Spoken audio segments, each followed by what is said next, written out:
with Paradox Comedy. Really excited about today's comedian who I'll be interviewing. His name is Ryan Koo. He is really funny. I saw him do stand-up. Actually, I saw him at Potluck at the Comedy Store. And it's really funny because hey, Tone, I was unaware of how many fans he had. And especially now my female viewership has somehow, or engagement has somehow skyrocketed since announcing that I was going to be interviewing this fellow. So I'm really excited to chat with him. This area. Oops. Accept. Hey. Hey, Vanessa. How's it going?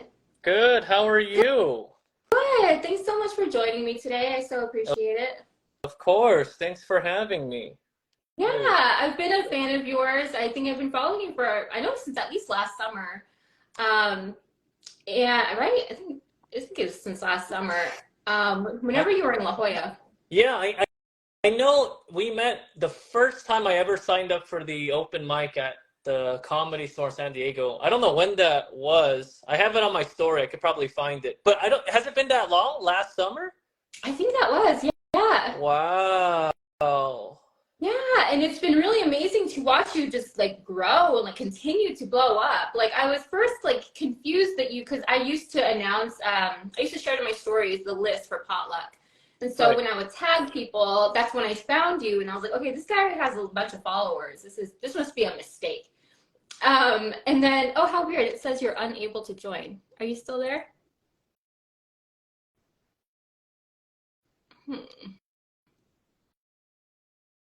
Hi everyone. Thanks for joining. Having a bit of a technical issue.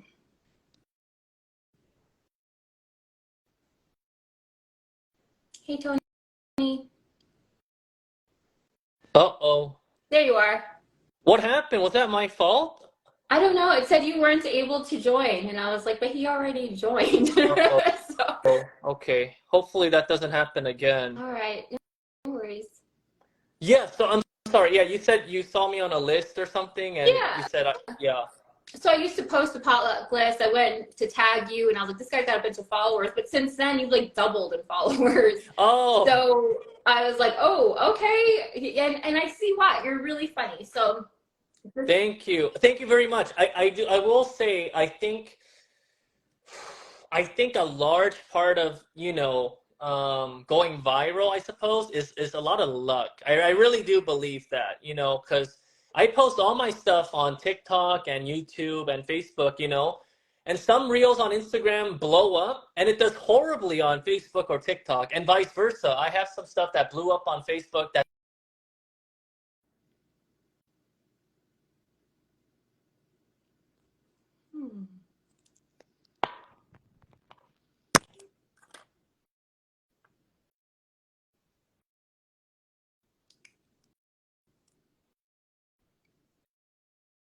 oh no, we lost him. He left. I know. It is him, right? So I'm like, I've never had this issue. Yeah.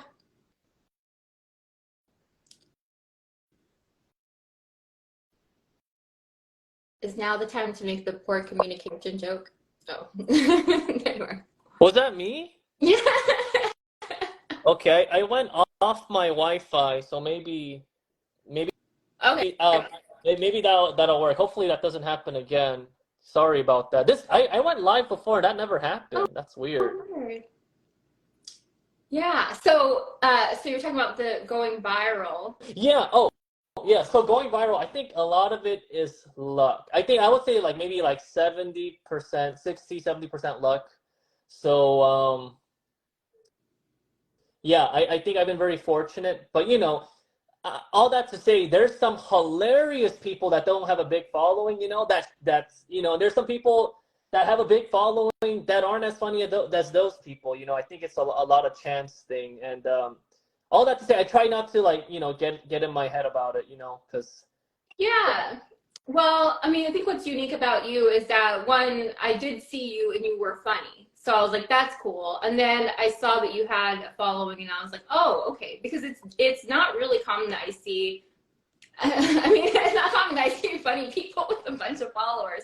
I guess, you know, unless they're like huge, super big, like Tom Segura or something, you know. And so Oh, wow. so then I got to know a little bit more, and then I saw that you would do a lot of reels and stuff like that, which is kind of what I want to talk about too, but a little bit later. So right now, So I I'm have a quick curious, like, question did for you you. get? I Yeah. have a quick. You said you don't know a lot of people that's funny with a big following. Um, Not that I would see at potluck. Oh, okay. Yeah, Yeah. that's fair. Yeah. Yeah, I mean, there's a lot of funny people with big followings, but usually, you know, also they're not specifically people that I see like here or that I was unaware of or something, you know. So it was Right. cool to see like a new name, and then that you were funny, and then I saw that you also did reels and stuff. Um, so did you get started first with kind of like the viral stuff or like the stand-up comedy? Right. Yeah. I would say I have all my reels that did really well were all stand-up stuff. I switched over to doing some non-stand-up reels because it gets boring, you know. And also, I don't have a bunch of stand-up reels that I post on or you know or and I recycle some of them, but I try not to. So I just do what is it?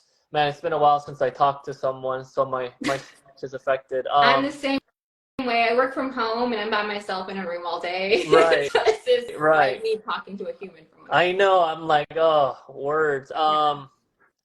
I try to mix it up. I try to mix it up. It keeps it entertaining for me, and and also I don't have a billion stand-up clips to keep posting either. Yeah. Yeah. So how long have you been doing comedy? Um, that's an interesting question. Strictly stand-up comedy, I would say almost 2 years, almost 2 years. But I used to be a high school choir teacher, so I was always, and I always used humor during rehearsal to grab people's attention, or I always had to like recruit people to join choir. So I always used humor to make people interested in that too. Because, just all my life, whenever I was in a situation in front of people, I found that humor was the best way to keep people's attention. So I would always kind of write out what I was going to say or have a pretty strict outline. So I kind of been doing stand up in that sense for a really long time because I always wrote to try to make people laugh, just not in the strict stand up comedy sense. But I was always making a room. I was always trying to make a room full of people I don't know well laugh. Yeah. Yeah. Well, I think that that's kind of like the biggest hurdle usually is like performing in front of people. So if you're like an authority figure as a teacher and you're getting the opportunity to kind of try some material in front of an audience, you're just comfortable in front of an audience, basically. I think a lot of people don't feel comfortable with that. There's some really, really, really funny choir teachers and really good choir directors. They may not be the most beautiful conductors, as in like they or like the most skilled, but what I found is like the really, really good conductors, they're just so funny. And because they're so good with people, they're able to make people do stuff for them, musically, they're able to motivate and inspire people through humor. And yeah, I found humor is just there's some hilarious choir people. A lot of them probably can do stand up, and probably a lot of them can do it better than me. Yeah. Do you still do the music choir stuff? Do you miss that at all? Yeah, I miss it here and there. If the pandemic never happened, I would happily still be teaching choir. But the pandemic destroyed my choir soul. It burnt me out like crazy. Because for 2 years I couldn't do choir, because yet everything was online. So I literally was stripped away from doing something I really enjoyed. And then by the end of the 2 years, I'm like, I don't know if I want to do this anymore. Yeah. Yeah, yeah. I've also noticed that you're very multi-talented, right? You also do so you do your reels, you do your stand-up comedy, you're also acting. You do music obviously as well. Is there any of those particularly that kind of call to you more? Are you just naturally always curious creatively? How is that? Yeah. Wow, you asked some very great questions. I have a podcast too, and you ask way better questions than I do. I think for me, I like it all. For me, I like a mix because if I just do one thing for too long, I kind of get tired of it. So I don't know, maybe it's a good thing or a bad thing. So like, I took like a 4 month break from stand up last year because I was just kind of tired of saying the same things over and over again because I was too lazy to write new jokes. Um, so I, focus on other stuff. So yeah, I like doing music and I just try to mix it up, keep it varied, and that makes me stay more like I guess locked in, make me feel like as creative as I can be. Because if I enjoy it, then usually the content is a little bit better. I mean, most it's always cringy, but it's usually like a tasty cringy as opposed to like this guy needs to get a job or something, or don't quit his day job. Your content is very entertaining. It brings a lot of people joy, I can Oh, confirm. oh, Um, thank you. does your what does your family think about you doing like stand up?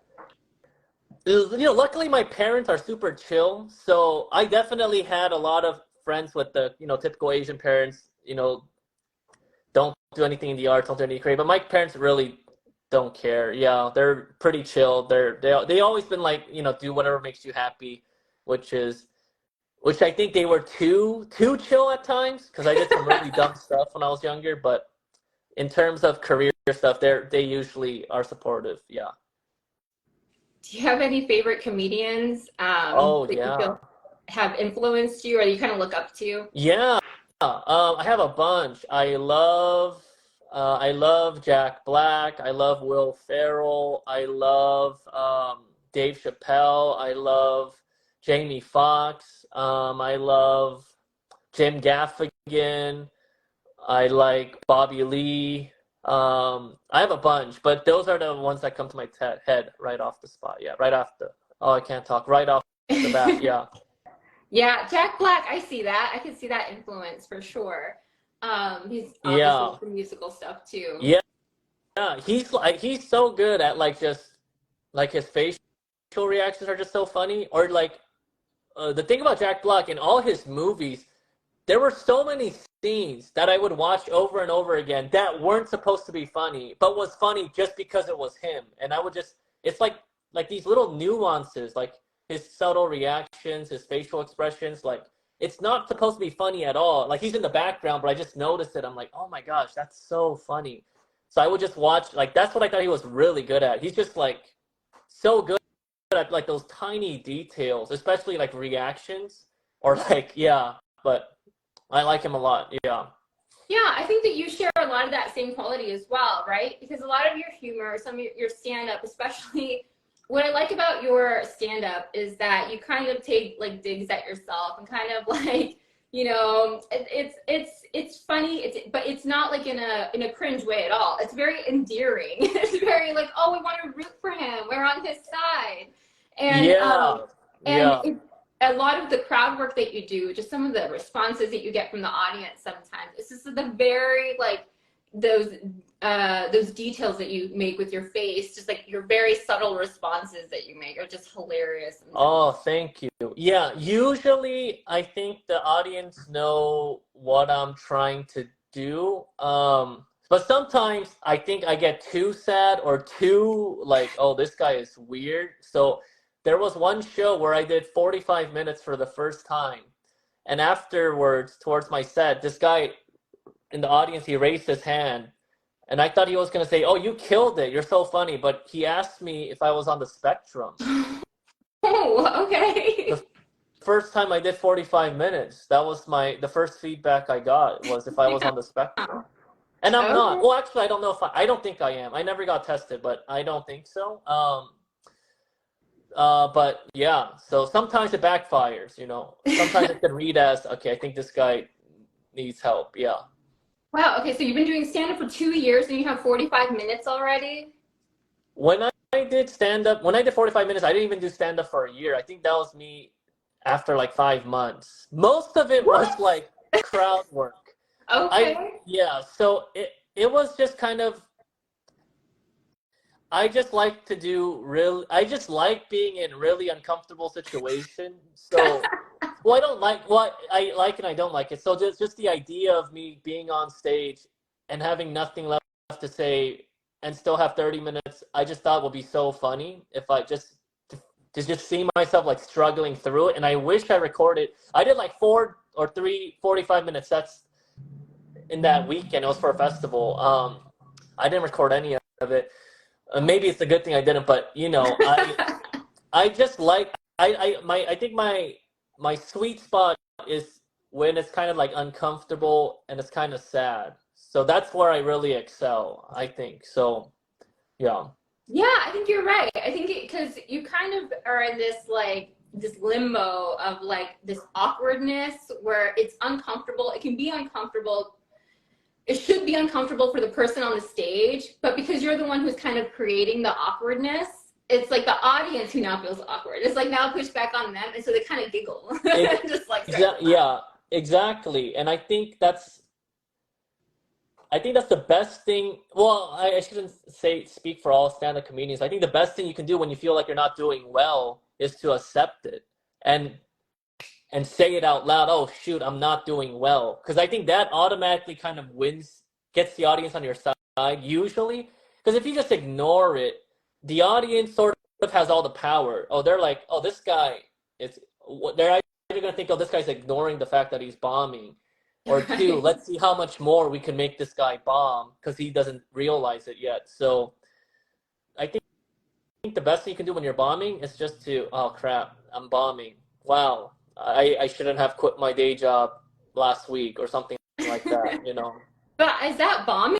It looks intentional, like on your part. It looks like you're doing it on purpose, but It's usually both. Usually I both become more self-deprecating if I feel like I'm bombing. But then because I'm kind of embracing it, it kind of switches over. But sometimes it works. Usually it works. Sometimes it doesn't. Sometimes I'm bombing and I'm like, oh crap, I suck. And the audience will be like, yeah, you're really bad. And I'm like, oh, okay.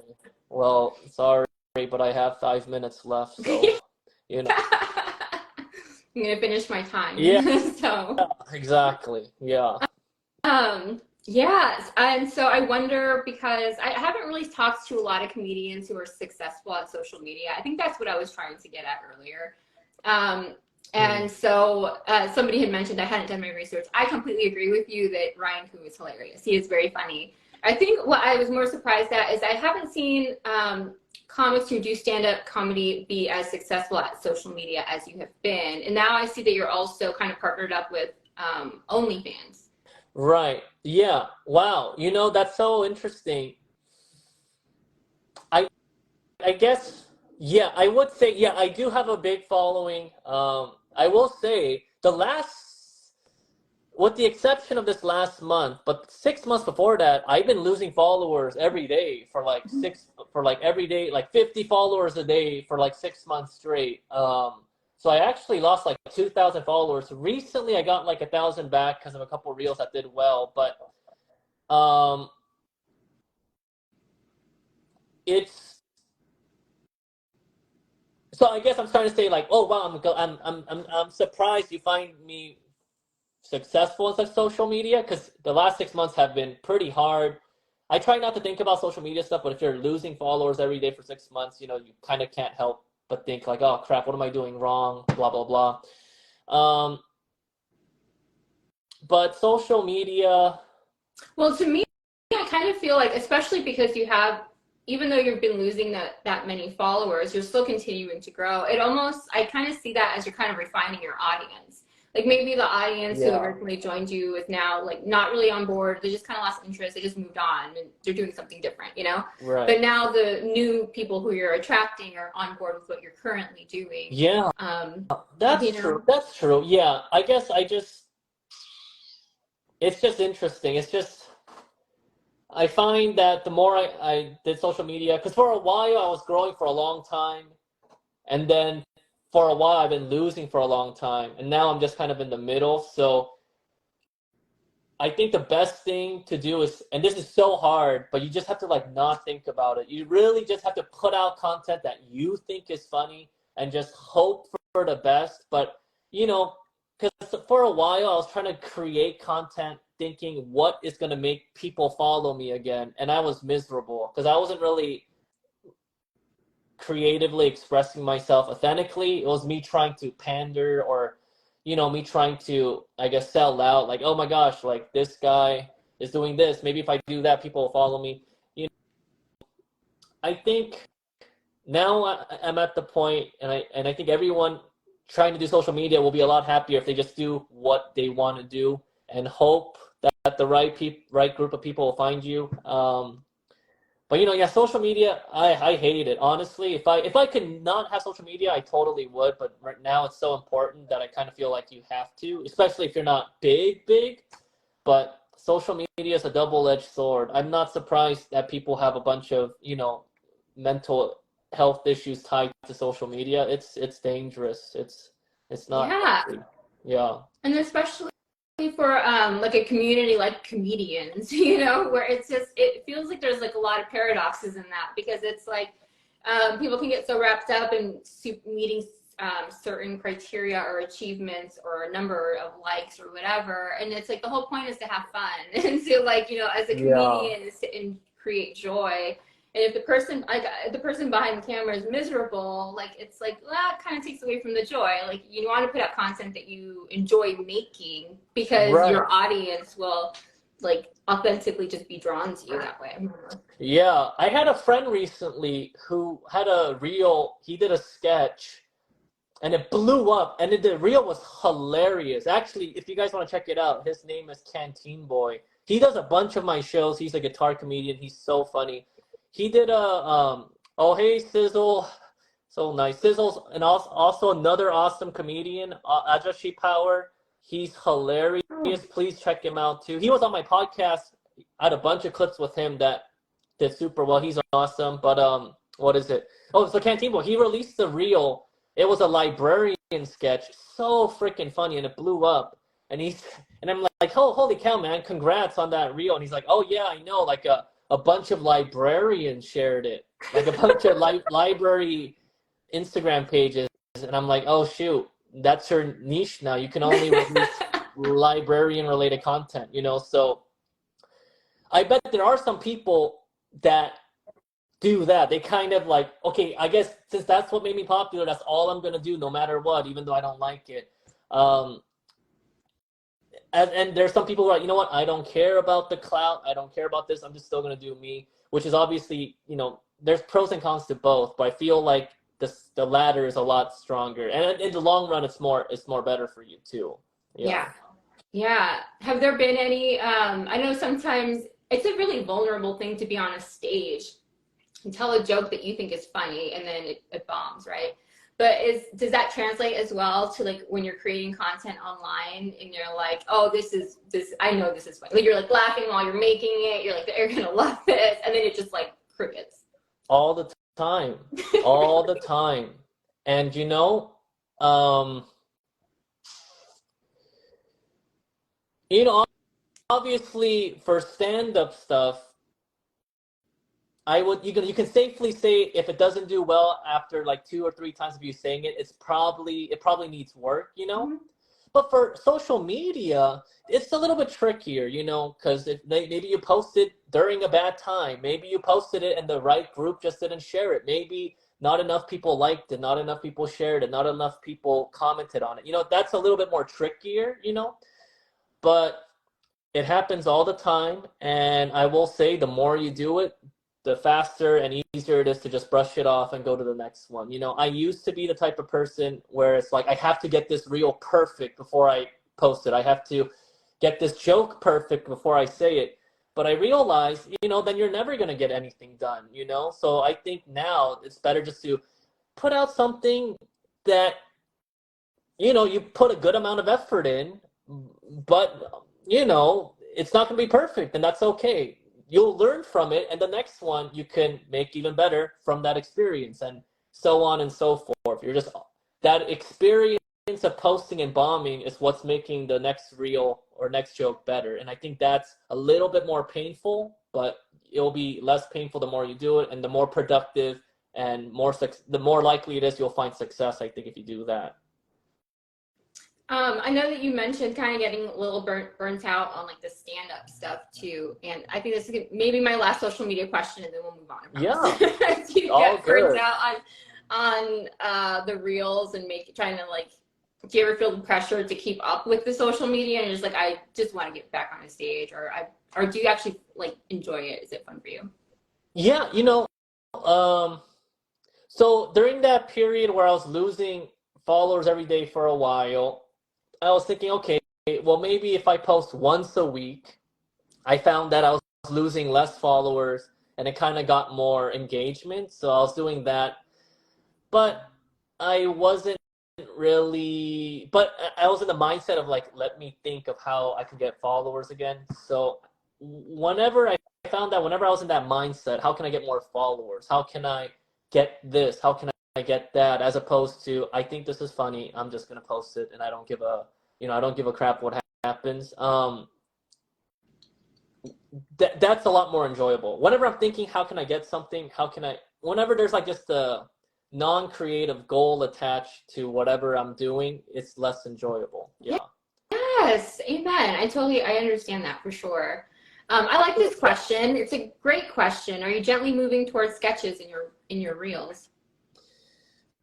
I don't know. I'm not good at. I don't. Sketches is a hit or miss because I'm not a big like character comedian. Like I kind of play. I kind of have like certain characters that I'm really good at, and I kind of stick to those. But I'm more open to it. Like, I'd be more open to it. But right now, I'm just doing whatever. I like doing sketches, but I'm not really a sketch guy. So it might happen in the future, yeah. And I have done some sketches, but I'm not really a sketch guy. So it's not like a goal or what is it? A destination I'm trying to get to or something. Yeah. Yeah. Well, that kind of like nicely dovetails into this question, which is I do see that you do acting and you've done like commercial type stuff, right? And so how is that? Do you enjoy, how do you enjoy that? What does that, yeah. Sorry. Yeah, I love Great acting. question. Yeah, yeah, yeah. I love acting. I love commercials. Commercials, they, they are, it's definitely a skill. I think there's a lot of classes specifically for commercial acting, and I think they are very helpful, very valuable. Because commercials, in my experience, has all been about how charismatic can you be, how how you have to kind of take big chances in commercial auditions. That's what I found. Like the more improv you do, the more creative risks you take, the more goofy you can be. Usually, is what commercial casting directors are looking for. And also, I hate to say it, but it's also like a look.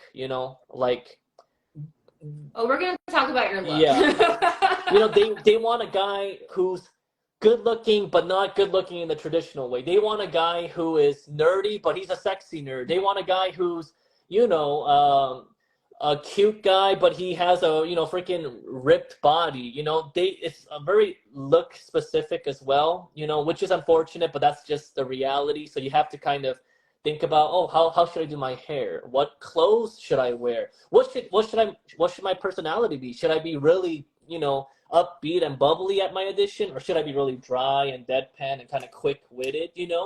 Those are the things I kind of think about too. But the biggest thing is you have to be quick. You always have to be quick. You always have to be charming, and you always have to improv within the context of their commercial, their project. So you have to improv, but you can't say something crazy like, "Oh my gosh, there's a crystal ball, and now I'm a warlock" or something. It has to be within the confines of that commercial project, and you have to be quick and improv within that, and that usually is very helpful. Yeah. Do you find that as like satisfying as being on a stage? Oh yeah, yeah. Anytime, if I'm entertaining people, I like it. If any position where I have to say something or do something and it's to entertain people, I'm happy. Yeah. Nice. Yeah. I was listening to I think there's a podcast called like Comedy Club Confessions or something.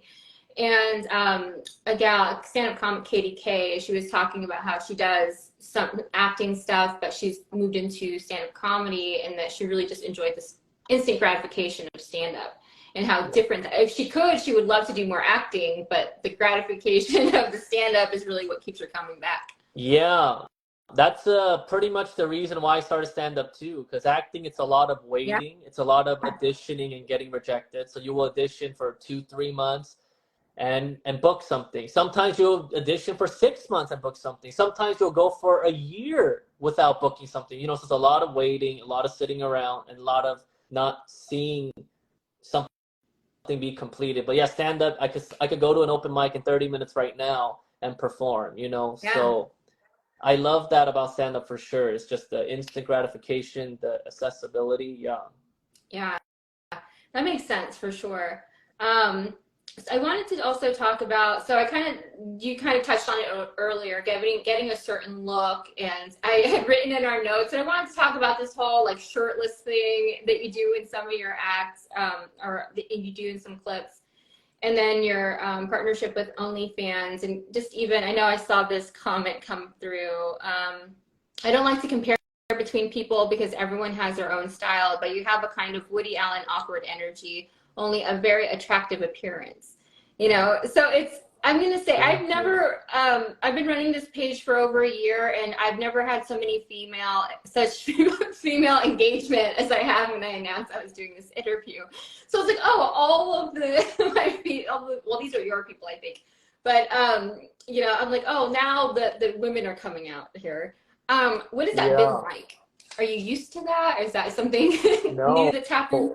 The only time I get female attention is on Instagram. It never happens in real life, and I'm being dead serious. So, yeah, females, they seem to like me on Instagram. I think I worry that some of them like me because, BTS is super hot right now and K-drama is too hot right now. So they see an Asian guy and I just look like a BTS member to them, But I've always been pretty bad with girls. And OnlyFans, to address Pandora Box 70's question, it's strictly comedy. I don't post, eggplant pics or whatever. It's mostly, it's all comedy stuff. It's all the stuff I post on my Instagram.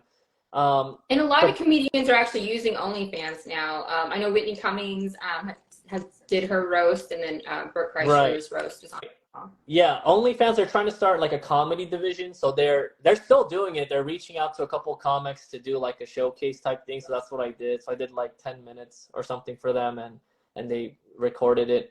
I don't think I did too well on it, so I haven't talked about it too much. I wasn't happy with it. Not because of OnlyFans. I just didn't think my performance was that good. But yeah, females. Yeah, I'm not good. I'm not good with girls. If I like them, if I don't like them, I'm smooth. I'm charming. I'm really charismatic. But if I like them, I start to overthink, get really awkward. Yeah. Is it true that you're a Scorpio? Yeah, I'm a Scorpio. That's true. Yeah. Okay. True story. I don't know horoscopes. Huh? What did you say? I say we're just gonna move on from the Scorpios. Yeah, I don't know horoscopes at all, but I know people don't like Scorpios, which makes sense because because girls don't like me. So yeah. And you're welcome, Astronauty, so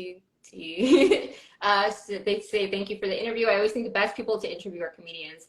I agree. I think that comedians are very interesting. That's why I started this whole page, because I'm just like I'm not a comic. I have no interest in doing comedy, but I think that there's something really interesting about the personality and the drive behind somebody who is willing to get on a stage to entertain people. You know what I mean? Yeah, and I agree. What is it?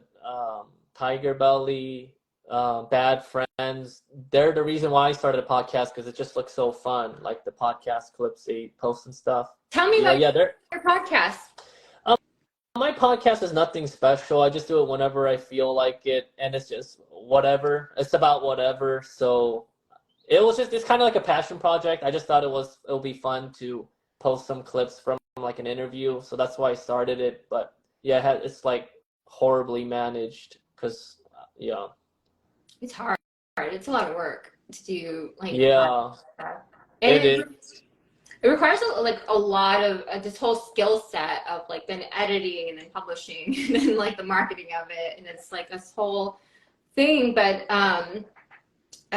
what kind of you had mentioned earlier, these are better questions than I asked. What do you usually ask on your podcast? Anything. I don't prepare anything. Oh yeah. I don't really prepare anything. I do some research. Try to find their bio. I try to find their LinkedIn. I try to find previous podcasts or stuff they talked about, but whatever comes up in the moment, yeah. Nice. Yeah, and I did look up your bio, and you talk about it in your stand-up as well, that you're from South Korea. Yeah, tell me about when you came here and how long when you moved here and how that. Yeah, I came. I was born in Korea, Seoul. I moved here in 1999 when I was 7 years old. I'm 30 now, so I've been here for 23 years, and I don't remember learning English. I don't know why. I don't remember any of it. As long as I can remember, I was always able to speak English. So maybe I had like a horrible traumatic accident and I blocked it out. But I grew up in Glendale. So I grew up with Glendale back in the early 2000s is not the Glendale of today with the nice Americana and the huge Glendale Gallery. It was pretty ghetto. So I grew up with a small amount of other Asians, some Filipinos, a lot of Mexicans, a lot of Armenians, and that's when the gangster phase was still very popular. So, I was wearing double XL, Sean John, South Pole, Echo, Rockaware, even though I was like 5'5" or something. And, everyone wanted to be in a gang, so, everyone would act super hard. Everyone if someone looked at you for more than 2-3 seconds, you have to be like, oh, what are you looking at, fool? Are you trying to get down? So everyone was a wankster back then. So, and then I moved to like a suburban city called La Crescenta for high school, and then I joined choir, and I kind of got like whitewashed. But growing up, it was pretty.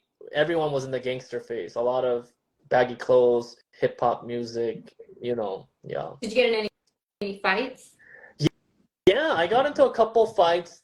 All of my fights were very short. So it was like, I remember, usually it was like either really hard push and someone really hard pushes me back and someone breaks it up. Or there was one fight where this guy like kind of punched me and I kicked him and then they broke it up. But I never been into a fight that lasted longer than like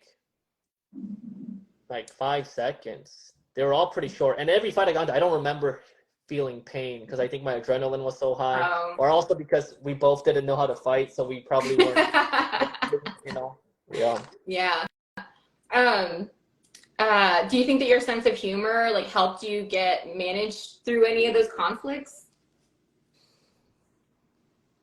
Or there's no humor in the hood, like you do not? Oh, well, I wouldn't say we grew up in the hood. I would say it wasn't the hood. It was still kind of ghetto, but not as ghetto as like some neighborhoods in LA. But still, we did have some real gangsters for sure, but it wasn't as gangster as some other cities. My humor got me into a lot of trouble in the beginning. So Armenians hate it if you make your mama jokes. Like they will literally drop whatever they're doing and punch you in the face if you say anything about their moms.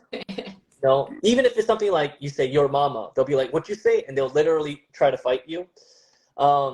So yeah, a lot of trash talking when I was playing basketball got me into some fights. A lot of me, roasting my friends got me into some fights, and that's when I kind of learned the skill of reading the room or reading boundaries.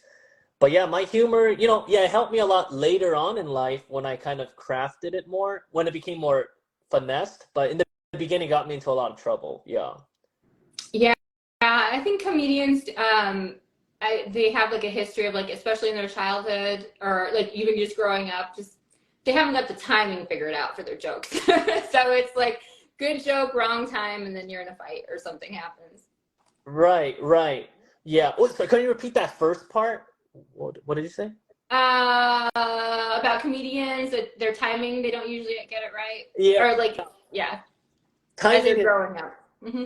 Yeah. Timing is so important. I think the biggest thing that gave me trouble with time is I would think of something funny to say and I would be like, you know, I'm not gonna say it. But like literally like 10 seconds later, I'm like, oh, I'm just gonna say it. But even that 10 seconds, it's too late and you lost the moment. So I think that's so true. I think in comedy, a lot of it is you have these like moments that you have to take advantage of in that moment, or it doesn't work. Literally the difference between saying a punchline or a comment of 5 seconds is huge. I think that's so interesting. And I really believe that's so true. It's just there's these pockets that you just have to capitalize in the moment. So the less you don't care, the less you try not to overthink, the better you are in comedy because you're capitalizing on those moments. Because if they pass you by, they pass you by. Yeah. Yeah. It almost requires like needing to be a little impulsive almost. Oh, yeah. It's just kind of being in the zone. Like if comedy, if a huge aspect of comedy are these moments, and you're constantly overthinking or doubting yourself, then you're hurting yourself a lot. So if you are impulsive, you're like, whatever. Oh, this is funny. I'm gonna say it. Oh, this is funny. I'm gonna say it. As opposed to, oh, this is funny, but should I say it? Let me think about that. Oh, the moment's passed, but I'm gonna say it anyways. Oh, wait, now it's too late. Now I'm in a bigger hole than I was before. So, yeah, I think some comics, some of them don't even say jokes, but they're just so funny because they don't care. And I think those people are rare for sure. But I think a big reason why they're so funny is because they're capitalizing on kind of the timing and the moments. Yeah. Yeah, definitely. I think that some of the best crowd work that I've seen too is that capitalizing on a moment or something that was said earlier and then just bringing it back at a specific time, being really Yeah. able to recall certain things, really makes all the difference for sure. Yeah. Um, do you have any, I think we talked about, yeah, I was just so surprised by how many of my followers actually started replying to my stories when they saw that I was my female followers. I was like, my God, you guys. So we talked about, yeah. Do you have any upcoming projects that you wanted to talk about that you have coming up that we can look forward to? Upcoming project. I have some shows. I'm doing 2 shows next week in San Francisco with Kiki Young and the Crazy Woke Asians. Kiki Young is like I would say she's a huge advocate for Asian stand-up comics. She's an Asian stand-up comedian herself, but she just produces a bunch of shows at these big venues, and she asks Asian comics to do it. So that's so helpful. So I'm doing 2 shows with her next week in San Francisco, and at the end of July, I'm going with Kiki again and the Crazy Woke Asians to Seattle. So we're gonna do some shows in that area. Nice. And I'm trying to get NACA. Do you know what NACA is? No, tell me. NACA is pretty much an association for colleges and universities where they book acts for the school year. I did NACA a couple months ago in St. Paul, but I bombed. I bombed so bad. I think that might be the worst I ever bombed. And so I doubt. So I'm trying to do it again, but now with a keyboard because I found that I'm competing with like magicians. I'm competing with bands, with illusionists, with like, I'm not just competing with other comics. I'm competing with people who freaking like, like making students forget their own name. And I'm like, me joke isn't gonna suffice, So that's why I started playing the keyboard. And I like NACA because then it's kind of like you can get a steady source of income if you do well at a showcase. So I'm applying again, and hopefully this time hopefully I'll get picked again, and then hopefully I'll do well at the showcase instead of like last time, right? completely bombed. It was sad. So sad. Oh, yeah. My brother-in-law does comedy, and he would do colleges for a while. And he did say that was kind of like the more stable type of income. He ended up going to cruise ships. Yeah, cruise ships, yeah. Yeah. And so I was like, oh, okay. I didn't know that that was such a thing. But then the pandemic happened, and that all got shut down. And he won't return to that since then. Yeah, but yeah, no, for sure. Pandemic definitely, mess some things up for a lot of comics. But yeah, cruise ships, I know a lot of comics do that for income, colleges as well, and they're steady. So that and there's a lot of full-time comedians that only do cruise ships or only do colleges. Yeah, yeah. You said earlier that you bombed really badly, but I'm wondering how you like gauge a bombing. Like, I mean, can you bomb worse than just a regular bombing? Yeah, well, I knew I bombed that day because no one wanted to book me. Because right after the showcase, usually students come up to you and they're like, "Hey, I want to book you for this year, next year," and literally no one talked to me. It was so sad. But also, that was a good moment where I was just like way in my head. I was like overthinking everything. I'm like, these are college students. I have to change this joke. I have to filter this. Oh wait, I should have said this, but I might be too offensive. So I was like way in my head. And there were some other factors, like I went up first. It was 10 in the morning. Like my intro song didn't play, so I walked up there in silence. So there were some factors that probably didn't help my case, but still, at the end of the day, I take full responsibility, and it was just not a good performance. That's And so awkward when comics walk up without music. It's just like they're just kind of like passing each other. It's just so weird. I know, and they're like, "What song do you want?" I'm like, "I want California Love by Tupac." You know, like super exciting, and I thought it was gonna be like California Love, and like the beat drops, and I'm gonna walk up like crazy Yeah, with crazy energy. badass. It was quiet, and I just waited there for like 10 seconds, thinking like, "Oh, maybe it's not gonna play," and I'm like, "All right, well, I'm walking up now," and walked up in complete silence. Oh my gosh, that's so awkward. In It bad way. was. Jessica It was. says maybe college people weren't your audience, wasn't your audience. Maybe. What do you think about that? Yeah. Maybe it's possible. I definitely don't think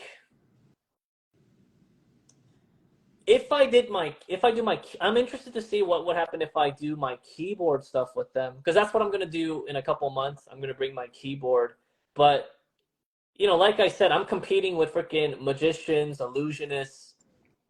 They would literally have like 5 students go up and like just pass out on stage, and then I have to come up and be like, "Hey guys, like airplane food. How about that?" Like, I need something more. So I Yeah, definitely you're think, competing. yeah, You're competing with ADHD too. So it's like the college people are just like, oh my gosh, like what am I supposed to be focusing on? So right, right. So I did 2 college shows that I booked on my own after that, and they went pretty well. And that's when I was first doing it. So and I got a more sense of like what they're like. I think they just need someone who's more interactive, who's doing a lot more crowd work. Yeah. I think well, we'll see. But I feel like I'm interested to see what would happen with this new game plan that I have in mind. But maybe I'll bomb again. Who knows?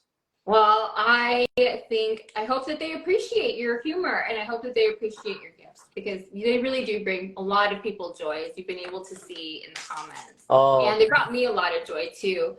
And I just love seeing you grow and do these new things. I follow a lot of just kind of like open micers and local comics and God bless them and they're so funny and I like them, but they're just not, they don't get the attention they deserve or whatever. But it's nice to see somebody who is funny getting the attention they deserve. oh, You know? thank you, thank you. I really appreciate that. Um, and yeah, I hope.